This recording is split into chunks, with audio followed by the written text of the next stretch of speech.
Hello.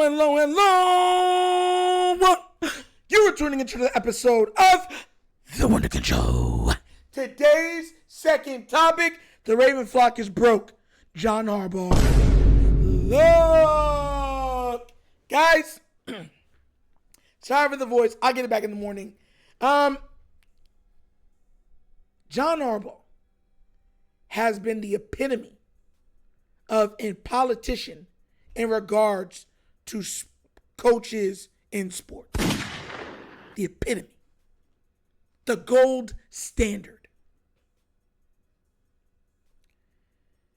And he never lets what's going on behind the scenes. He tells us nothing. He keeps us in the dark.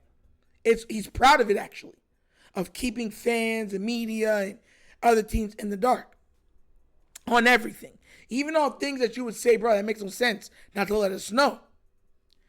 And today, in the press conference, he let us know that the Ravens' run game is pretty much going to suck until the Bears game or the game after the Bears game, because he finally came out and discussed Patrick Ricard. Singularly, individually, Patrick Ricard and his injury. What I'm going to do is I'm going to play the audio and video of it, and then I'm going to break it down even further, okay? Without further ado, see what Mr. Harbaugh had to say about our run game. If you like more content like this, please remember to like, subscribe, hit that notification bell. Let's get this party started. Well, I think the question us are getting the most is, why hasn't Patrick Ricard gone to IR? Are you getting close to that where you have to make a decision there? Because yesterday you were pretty short-handed in the secondary. Yeah. Pat Ricard? Yeah. Well, I mean, I guess we'll put Pat up at some point in time to talk about it, but people are like wondering what's going on. It was a surprise deal for us. I mean, I'm just going to be honest about it. Okay? Is that okay? Pat, it just, it was supposed to be a 2-3 week injury, when it first happened in training camp, and then he kind of retweaked it, and it was supposed to be another 2 or 3 weeks, and the thing has just been like, it's been a slow burn. If we'd have known it was going to be this, we'd have put him on our, the first week, and we'd have had another roster spot. So it's just, nobody's more frustrated than Pat, and that's been a tough one, So we're looking at that. We're looking at that to be, the Bears game. I mean, that's the one I'm hoping for Pat. I'm hoping for the Bears game. He is too. To put it out there, we'll see if he makes it or not. If he makes it, that'd be great. If he doesn't make it, then whoever we play after the Bears, it'll be that game. That'll be what we'll be shooting for. So Pat's a part of it. It's definitely a factor. So, guys, I said this about the run game, and because the way how the Ravens have built their team, or how the Ravens have built their offensive line, they can't operate,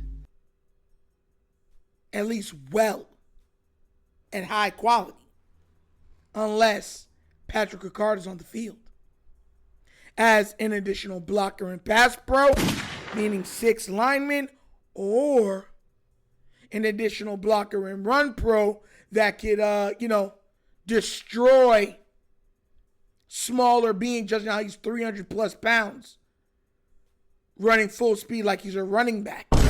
So, I said this before. Because of how stupidly they built the offensive line, Patrick Ricard has become the second most important player on our offense. It's Lamar, then Patrick. Because as long as Patrick Ricard is there, the run game would be fine, even if it's not Derrick Henry. Now, it might not be explosive as it once was without Derrick Henry, but it would still do the job. I want y'all to understand how foolishly they've built this thing. That it's a necessity for them to have 6 blockers on the field to pick up 4 guys. Maybe 5 guys. That's crazy to me. Because for every extra blocker you put on the field, you take off a playmaker.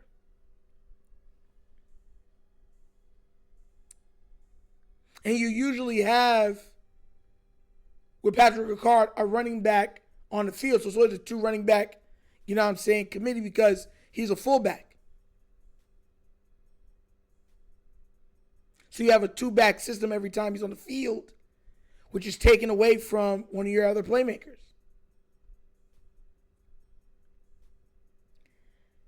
The frustration I have for this team, I promise y'all, there's no bottom. It's bottomless.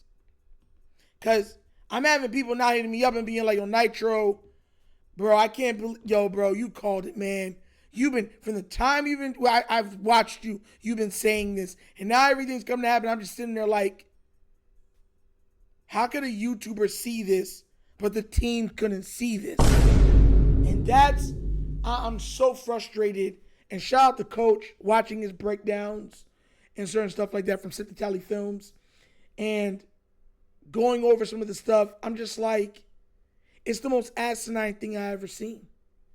We can't even use 11 personnel, which is 3 wide receivers on the field, because we can't run out of that formation because we need 6 blockers.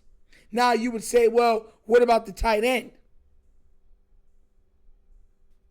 You need Ricard on the line to hold up so the quarterback can even get a pass off. They would take chances with 11 personnel because Lamar was so elusive and so dynamic. So they were like, okay, worst case scenario, they get somebody through. Lamar can make a miss and then complete something, or Lamar buys enough time for someone to get open, or Lamar just says, screw it, I'm going to make a play myself, and he goes up the field for 10 or 20 yards. First down, baby. That's their mindset. Not playing with purpose. You know, I remember Kobe Bryant, the late Kobe Bryant, rest in peace, had said something similar about basketball. He said basketball was standardized to a point to where everything you did had a purpose, right? Like the triangle, being in there, breaking everything down. Like I'm making this many dribbles because I know that these two, it's split and there's a back door that can be off the weak side that I can hit. And we want to exploit that. So every move was made for purpose. But then he said basketball devolved into drive, kick. You drive it. If it's not even have a layup, kick it. If it's not open, someone else drives it.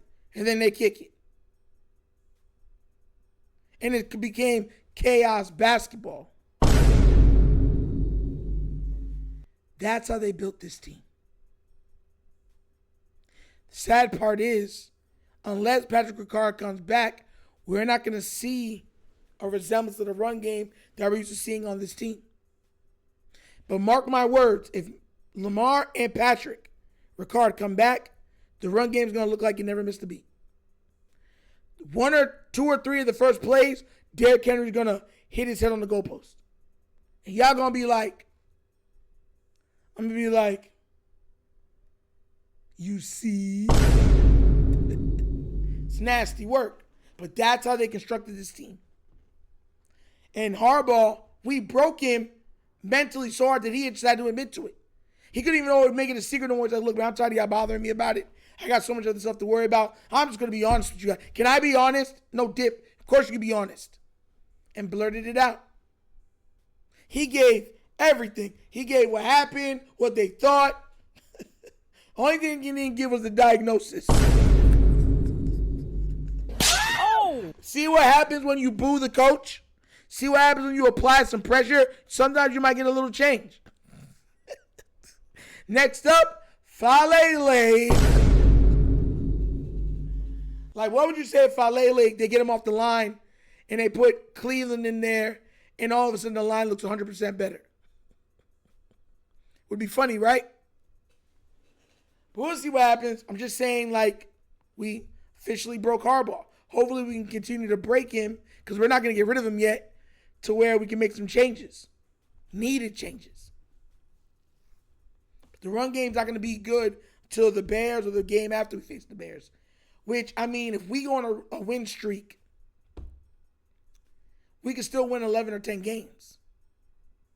we've lost 4 games. So technically, we can still lose 3 games and end up 10-7. And everybody thinks the Rams are going to absolutely demolish us. So we'll get to see what happens. But what do you guys think? Do you think Harbaugh is broken? Do you think those boos finally broke the man? And do you think that the running game won't be the same until Patrick Ricard and Lamar Jackson return? Let me know what you think down in the comment section, please, all right? But as always, that's the episode of The Wunderkind Show. Thank you for watching. Y'all know we get down. We have fun and we laugh. But everything we talk about, rooted in what? Facts and truth. Please remember, guys, like, subscribe, hit that notification bell, leave a comment. You know I love the comments. If you haven't already done so, check out the Wunderkind Morning Show live Monday through Thursdays, 9:30 to 10:30 a.m. We touch on all topics of sports breakdowns, and we do a little bit of nostalgia trivia and pop culture for your viewing pleasure. Support that channel, become a member, all right? And let's keep it growing. Also, if you want to donate to the channel, help out with equipment, certain stuff like that, bottom of the screen, QR codes to a Cash App. Cash App located in the description of every video that we do. Name of it is $, The Wunderkind Show. Super easy. But that's the episode of The Wunderkind Show. This is Joe Netro signing off. And as always, you know my slogan. Peace. And I'm out of here, guys. Huh? Yep. Finish him, Daddy.